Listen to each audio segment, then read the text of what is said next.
Dragon নামটা শুনলেই যেন ড্রাগনের কথা মনে পড়ে, কিন্তু আমি এখন যে ড্রাগনের কথা বলবো তা একটি পুষ্টি সমৃদ্ধ ফলের নাম। এখন বাংলাদেশের অনেক জায়গাতেই ড্রাগন ফলের চাষ হয়।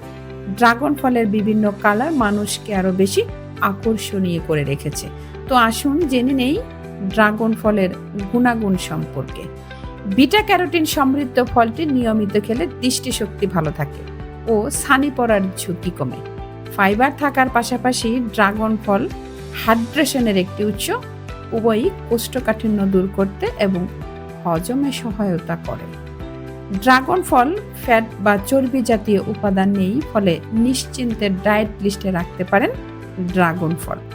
আয়রনের চমৎকার উৎস রঙিন ড্রাগন ফল রক্তশূন্যতার সমস্যা দূর করতে চাইলে প্রতিদিন খাওয়া চাই উপকারী এই ফল। শরীরের জন্য ক্ষতিকর উপকারী ব্যাকটেরিয়া সঠিক নিয়ন্ত্রণে ভূমিকা রাখে ড্রাগন ফল। বাজারে বিভিন্ন রঙের ড্রাগন ফল পাওয়া যায়, সবগুলো রঙের ড্রাগন ফলই পুষ্টিকর।